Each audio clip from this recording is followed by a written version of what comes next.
Sir मैं वापस आपकी बात पे आता हूँ। आपने अपने ओपनिंग रिमार्क्स में बोला कि बीजेपी भी एक फैक्टर है जो जेडीयू और नीतीश के अलावा लोग देख रहे हैं। इसको थोड़ा सा इलेबोरेट करें, ये मेरे को थोड़ा सा कंफ्यूज कर रहा है। हाँ, इसमें देखिए बिल्कुल जैसे हम लोग अभी वहाँ पर हैं, मौजूद हैं, बिहार में काम कर रहे हैं, तो सबकी एक ये ज़रूर ऑफकोर्स वो जो बीजेपी या एनडीए का वोटर होता है और एक महागठबंधन का जो वोटर है, एक प्रशांत किशोर का वोटर है, तो आज भी बीजेपी का या एनडीए का जो वोटर है उसके अंदर एक ये चाहत है कि यार बीजेपी की एक बार तो सरकार आनी चाहिए। ऐसा कैसे हो सकता है कि हम नीतीश कुमार को मान लो 20 साल से देख रहे हैं, तो बीजेपी को हमको एक भी बार देखने का अवसर नहीं मिलेगा और हम सीधे किसी और को वोट कर देंगे जाके। ये बीजेपी और एनडीए वालों का ये बिल्कुल खुल के ओपनली ये वार्तालाप होता है और वो कहते हैं कि एक बार तो बीजेपी की सरकार, वो कहते हैं एक बार तो बीजेपी की सरकार। वो बोलते हैं ना कि एक बार स्वाद तो चख लें। जब पूरा का पूरा देश इसको देख रहा है, बोल रहे हैं बीजेपी वाले, तो एक बार हम भी देख लें कि उसमें कैसी बीजेपी की सरकार होती है। सर बीजेपी में नेता कौन है, चेहरा कौन है? वहाँ पे तो जबरदस्त गुटबाजी है जो मेरे को दिखने को, बाहर से देखने को दिखता है। नहीं, मैं वही कह रहा हूँ। और एक और बात और कि वहाँ के शीर्ष नेतृत्व ने तो बोल दिया कि हम नीतीश जी को आगे करके लड़ेंगे। देखिए, तो सवाल ही कहाँ उठ रहा है? नवीन, ऐसा है कि जो आपने बोला चेहरा कौन है, तो सबको पता है वहाँ से लेके यहाँ तक और सब तरफ की चेहरा तो केवल एक ही है, वो है नरेंद्र मोदी। बिहार में भी हर जगह नरेंद्र मोदी। बीजेपी की जहाँ तक बात करें तो कोई चेहरा उनके इर्द गिर्द कहाँ आते दिखता है? आप दूसरे राज्य देख लीजिए, है ना। तो वो राजस्थान जब इन्होंने जीत लिया, छत्तीसगढ़ जीता, छत्तीसगढ़ में तो कोई नहीं था ना जब कांग्रेस की सरकार चल रही। रमन सिंह थे। नहीं, वो तो 3 बार के, वो कोई चेहरा नहीं थे रमन सिंह। हाँ, ये मध्य प्रदेश में शिवराज सिंह चौहान आप जरूर कह सकते हैं कि वो मुख्यमंत्री थे और वो कह सकते हैं कि वो चेहरा है, लेकिन वहां पर तो भूपेंद्र बघेल की कांग्रेस की सरकार थी और सामने तो कोई चेहरा नहीं था और स्ट्रांग थी। उसके बावजूद बिना चेहरे के बीजेपी ने बाजी मार ली, जो कोई कह नहीं रहा था कि बीजेपी। सर आपको लगता नहीं जैसे एक ब्रांड ओवर यूज हो जाता है, तो ब्रांड मोदी भी बहुत ज्यादा मतलब बहुत ज्यादा लास्ट 12-13 साल से उनका इस्तेमाल रीजनल में भी हो रहा है, नेशनल में भी हो रहा है। अब वो कहते हैं हमारा तो ट्रम्प कार्ड है और ट्रम्प कार्ड कभी फीका नहीं पड़ता। ट्रम्प की बात मत करिए, ट्रम्प कार्ड ही ट्रम्प की बात मत करिए इस समय टैरिफ लग जाएगा आप पे भी। मैं वही कह रहा हूँ, वो तो लग चुका है, इंडिया पे लगा है, यानी कि हम पे भी लग चुका है, प्रदीप गुप्ता के ऊपर भी टैरिफ लग चुका है। आपकी जानकारी के लिए मैं बता दूं, on a lighter note, on a reality, US के चुनाव, अमेरिका के अभी प्रेसिडेंट चुनाव जिसमें ट्रम्प जीते हैं, 25 एजेंसीज ने प्रिडिक्ट किया था, उसमें एक्सिस माई अमेरिका भी एक एजेंसी थी।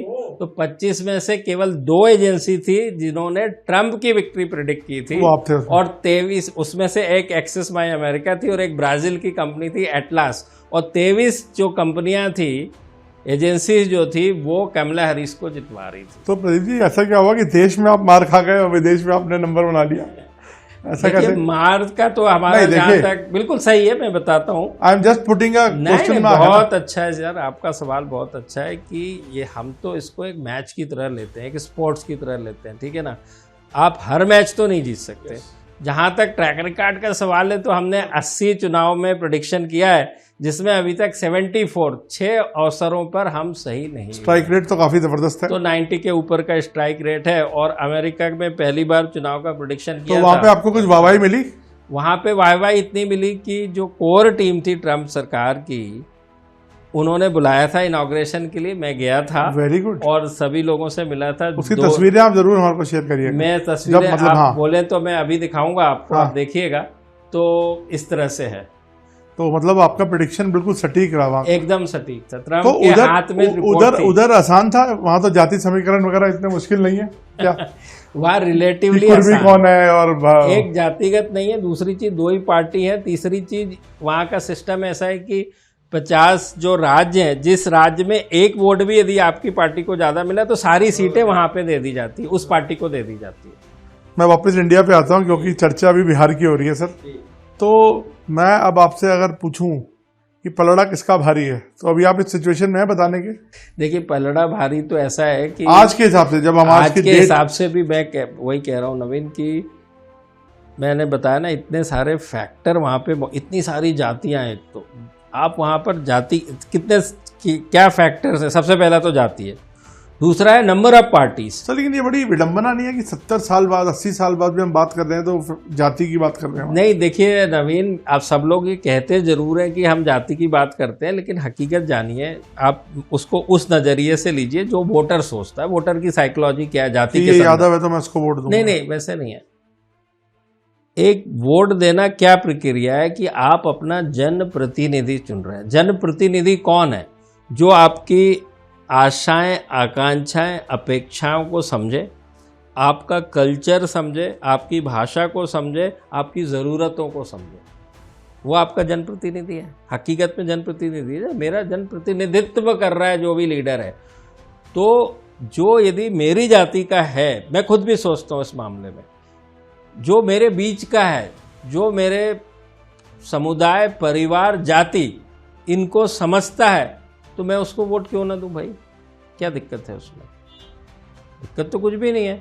हाँ, लेकिन वो जाति का होने के बाद काम ना करे और सिर्फ जाति के आधार पर वोट ले ले, वो एक अलग बात होती। तो जहां तक जाति का सवाल है, तो जनप्रतिनिधि मुझे उसको ही चुनना है जो मेरे बीच का आदमी हो। तो मेरे बीच का आदमी सबसे करीब। इसका एक डिमेरिट ये है कि कभी जो मतलब दूसरी जाति का आदमी होगा और अच्छा काम कर रहा है, उसको मौका ना मिले। नहीं, ऐसे तो कुछ नहीं है, ऐसे नहीं है। हाँ, लेकिन वही प्रतिनिधित्व की बात है ना। आप ये जरूर कह सकते हैं कि इंडिया के अंदर बहुत सारे राज्यों में, ज़्यादा राज्यों में जो सामान्य वर्ग है, उसकी जो प्रतिनिधित्व है, वो ओबीसी और यादव और मुसलमान के मुकाबले बहुत कम है। तो ये जरूर कह सकते हैं कि उनको प्रतिनिधित्व करने में, आप ये देख लीजिए कि आज की डेट में 30 चीफ मिनिस्टर हैं कंट्री में, उसमें से कितने जो हैं सामान्य वर्ग या ऊंची जाति के हैं, आप नहीं पाएंगे।